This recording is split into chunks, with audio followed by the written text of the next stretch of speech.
Yang tidak terlaknati itu orang yang ngerti. Karena kamu masuk Pertamina harus tahu direkturnya siapa, prosedurnya kayak apa. Masuk rumah juga gitu, nyupir juga gitu. Pertama yang harus tahu ini remnya kayak apa. Semuanya harus tahu.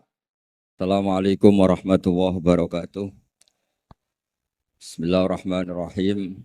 Alhamdulillahirabbil alamin. Wassalatu wassalamu ala asyrofil mursalin sayyidina Maulana Muhammadin wa ala alihi washabihi ajmain. Amma ba'du.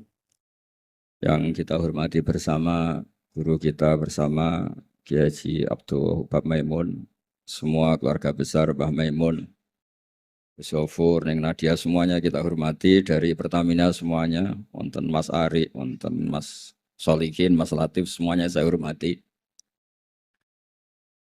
Saya sebetulnya sudah 3 tahun yang lalu sering dimintai ngaji sama Pertamina, dan karena saya sudah daftar jadi resi, tengok-tengok di rumah itu sudah nggak mau ya.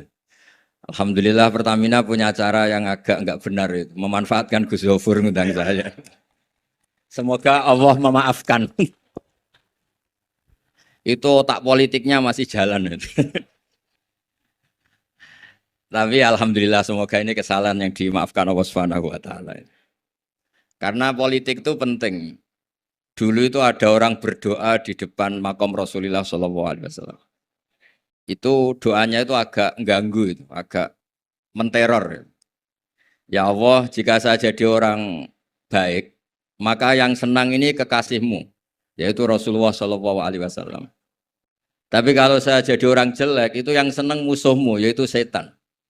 Monggo terserah, jenengan mau menyenangkan kekasih jenengan atau menyenangkan musuh jenengan, monggo, monggo. Itu kata Allah, ini agak repot. Intinya terus, ya sudah kamu jadi orang baik saja, biar kekasih saya seneng. Jadi kadang-kadang hubungan dengan Allah juga harus pakai politik gitu. Jadi in kuntu sholihan surra habibuk. Kalau saya jadi orang soleh maka yang senang kekasihmu. Kalau saya jadi orang jelek yang senang itu musuh engkau. Terserah jenengan sebagai Tuhan milih mana, menyenangkan kekasihmu atau menyenangkan musuhmu. Jadi kadang-kadang dalam dunia ngaji itu juga harus ada akal-akalan gitu. Saya berkali-kali jadi korban. Sebetulnya saya senang uzlah itu bukan karena bapak. Satu, iktifa dengan kiai yang sudah ada. Kedua ya, bapak saya itu namanya Kiai Nur Salim, itu punya bapak namanya Mbah Nur Sam. Sepuh-sepuh itu memang uzlah. Mungkin faktor gen. Faktor gen, jadi saya membatasi sekali. Tadi neruskan ngajinya Gus Zofur, saya disuruh agak lama, tapi bukan lama, agak lama itu ya 15 menit. Sambil nunggu Gus Idror. Tadi beliau cerita Mbah Maimun itu menjadikan belajar itu torekoh. Torekoh itu ilmu, kata Mbah Mun, mengajar. Jadi beliau saking tawaduknya enggak pakai bahasa Arab. Memang teks hadisnya itu, Arabnya itu ad-dunya mal'unah. Mal'unun ma fiha illa dzikrawah wa mawalahu. Awa aliman aw muta'aliman. Jadi dunia ini semuanya terlaknati. Kecuali yang terkait ingat Allah, ingat belajar, ingat ilmu. Saya sering, karena saya ini termasuk peneliti, saya bikin analogi. Ada rumah itu lengkap, ada kamar mandinya, ada kamar tidurnya, ada makanannya. Tentu yang masuk rumah itu terburuk itu adalah nggak ngerti yang punya rumah itu siapa. Nggak punya rumah itu siapa, kamu langsung makan, langsung tidur, langsung memanfaatkan isi rumah itu. Tanpa ingin tahu yang punya siapa. Betapa buruknya itu. Nah, kira-kira seperti itulah pengajaran kita di pesantren. Pertama yang harus kamu ngerti itu ma'rifatullah. Kamu tahu yang punya dunia ini siapa. Kok tahu-tahu kamu pakai minyaknya kamu bor Pak Arif, terus dijual, terus menghidupi sekian banyak orang, itu milik siapa? Itu tidak milik direkturnya, milik Allah Subhanahu wa taala. Jadi memang ngerti itu nomor 1. Jadi ya sama, kamu mau sowan sini itu harus matur Mbah Ubab sebagai putra Mbah Mun tertua, matur Mbah Gofur. Kalau ngundang saya ya harus lewat Gus Gofur. Jadi pokoknya harus ngerti dulu gitu. Intinya itu harus ngerti dulu. Itu ada orang Gus biasa dimarahi istrinya tuh senengnya sama saya bukan main. Karena saya sering cerita ilmu itu penting, yang bikin orang nggak kaget tuh ilmu. Kamu tahu kan istri kamu pantangannya itu kamu pulang nggak bawa uang, sudah gitu punya cerita di luar kamu tuh nggak macem-macem. Ya Gus tahu. Setelah pulang betul-betul tidak bawa uang, ada kabar kamu macam-macam. Istri kamu marah, tidak marah. Setelah marah betul, Anda harus bangga. Karena itu sesuai teori ilmu Anda. Akhirnya setiap dimarahi istri itu, dia bilang, ternyata ilmu saya akurat. Ilmu saya benar. Gitu. Jadi ilmu itu penting, supaya kalau kita ngalami apa-apa itu tidak kaget. Di mana-mana atasan itu ya marahi bawahan. Bawahan itu takut sama atasan. Suatu saat kamu dimarahi Pak Ari, ya berarti sodako ilmu saya memang akurat. Karena tidak ada ilmu yang mengajarkan bawahan marah sama atasan. Ya sudah, anggap saja itu sesuai teori. Jadi enak lah, anut ilmu itu enak. Tadi kalau Gus Zofur cerita dulu di Madrasah Sarang sampai di Al-Azhar, itu takutnya Kiai itu kalau diancam santri itu boyong.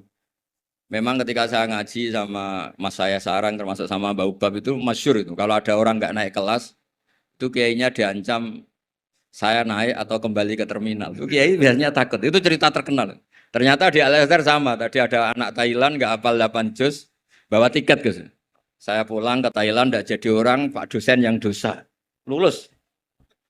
Nah itu di cerita-cerita yang diceritakan Said Muhammad termasuk di Abu Abul Farad juga gitu. Ada orang tuh dosanya banyak sekali, kesalahannya banyak sekali. Sampai diceritakan itu kesalahannya digelar itu tis'atan wa tis'ina sijillan. Kullu sijillin maddul basor. Jadi dokumen kesalahannya itu 99 bok kotak, per kotak itu sepanjang mata melihat. Sampai orang ini putus asa karena pasti masuk neraka. Tapi kata Allah, kamu tenang saja. Dan Allah itu sangat, ya kalau boleh dibahasakan tuh sangat fair. Sampai Allah tanya, adzolamat kakatabati, apa para penulisnya itu dolim sama kamu, sehingga sentimen kalau kamu jelek ditulis, kalau baik gak ditulis. Enggak Gusti, memang saya salah betul. Jadi di antara pertanyaannya Allah itu adzolamat kakatabati. Akhirnya terus sampai itu nyata salah, terus kata Allah, la zulma alaikal yaum, kamu tenang saja, kamu punya satu kebaikan. Terus Allah mengeluarkan satu kotak kecil. Terus kata orang itu, sudah Gusti, gak usah, gak penting. Masa 99 box dilawan kotak kecil. Tapi di situ isinya itu kalimat la ilaha illallah Muhammadur Rasulullah. Ketika malaikat disuruh nimbang sama, coba timbang kesalahan yang sebanyak itu dengan hadil kalimat. Fatosat as-sijillat. Ternyata yang menang itu kalimat la ilaha illallah, yang ini salah.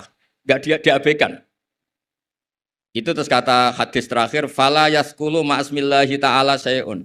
Dibanding kalimat ini semuanya itu enggak ada artinya. Karena kira-kira logikanya gini, malaikat bisa diteror sama Allah. Kamu berani ngabaikan nama saya. Jadi kalau saya dipanggil orang 1000, terus satu Gus Zofur, itu milih Gus Zofur. Kamu berani mengabaikan putra Mbah Maimun, kan saya enggak berani. Jadi kira-kira gitu. Malaikat ditanya sama Allah, kamu berani mengabaikan kalimah la ilaha illallah? Ya tidak berani Gus, dia sudah menangkan. Jadi intinya itu penting sekali kalimah-kalimah thayyibah la ilaha illallah Muhammadur Rasulullah, sujud tadi yang diajarkan Gus Zofur. Apalagi tahajud, terus dilihat anak, katanya seneng sekali. Ternyata bapak saya ahli tahajud. Kalau nggak dilihat ya diceritakan Gus baginya. Tapi apapun itu supaya analogi agama itu dimulai diantaranya selain Quran, hadis, ijma itu kias. Kias itu analogi. Ya kayak tadi, kamu masuk rumah, di situ semuanya lengkap, fasilitas lengkap, kamu pakai aja tanpa terlintas tahu yang punya itu siapa, yang mengizinkan itu siapa. Betapa buruknya itu. Sama betapa buruknya kita nikmati alam raya ini kemudian tidak tahu yang punya siapa. Nah, mengerti itu disebut ma'rifatullah. Sehingga orang yang tidak ngerti itu termasuk dalam riwayat tadi, ad-dunya mal'unatun mal'unun ma fiha illa dzikrawah wa mawalahu au aliman au muta'aliman. Gini ku ngoten mawon nak kata-kata sing bingung mboten kula tok, jenengan luwih bingung. Mergo napa nggih? Repot kabeh lho. Ilmu nak kakean repot. Kula mawon repot malah jenengan repot. Soale tak janjeni swarga ngoten mawon kersane seneng. Mau jare Gus Gofur ngoten. Ado-ado Semarang rene numpak bis mlebu hadis man salaka tariqan yaltami sufi ilman sahalallahu lahu tariqan apa ilal jannah. Jadi pokoke ngaji teng adat pesantren guys, pokoke sing seneng wis mboten ngancam-ngancam wis. Ini wasiate bapak kula. Bapak kula sering cerita, wong ning omah diamuk bojone utange akeh, Neng tempat ngaji diancam neraka. Jadi neng omah diancam, neng tempat ngaji diancam dari min jahannam ila jahannam. Kata bapak saya, pokoknya ngaji ku sing seneng. Alhamdulillah, guru saya juga guru bapak saya, Mbah Maimun tuh kalau ngaji ya guyon. Sampai pernah beliau cerita, aku tahu disalahno wong ngaji kok guyon terus. Dawe Bamun lucu. Mergo aku wis iso maca, cara rapati iso ya ora iso guyon, mergo wis meruntus roh kitab iku. Mas kok mikir terkipe piye wis meruntus. Ora kober apa? Guyon. Supir nampun ahli kan santai mau guyon, nak latihan kan tegar.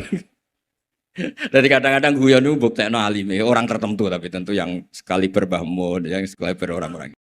Ya matur mawon kula kepengin pokoke jenengan ngerti lah kenapa yang tidak malun, yang tidak terlaknati itu orang yang ngerti karena kamu masuk Pertamina harus tahu direkturnya siapa, prosedurnya kayak apa, masuk rumah juga gitu, nyupir juga gitu. Pertama yang harus tahu ini remnya kayak apa, semuanya harus tahu. Dan tentu di alam raya ini yang penting adalah tahu.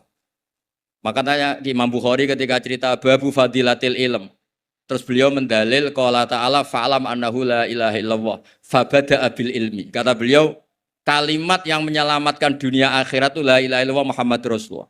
Hanya kata ilmu yang bisa mendahului kalimat itu yaitu fa'lam annahu la ilaha illallah. Jadi kalimat yang sesakral itu enggak ada kata yang mendahului kalimat itu kecuali kata ilmu yaitu fa'lam. Kata Imam Bukhari fabada'a bil ilmi. Nggih ngoten Mas Ari, matur nuwun sanget. Assalamualaikum warahmatullahi wabarakatuh.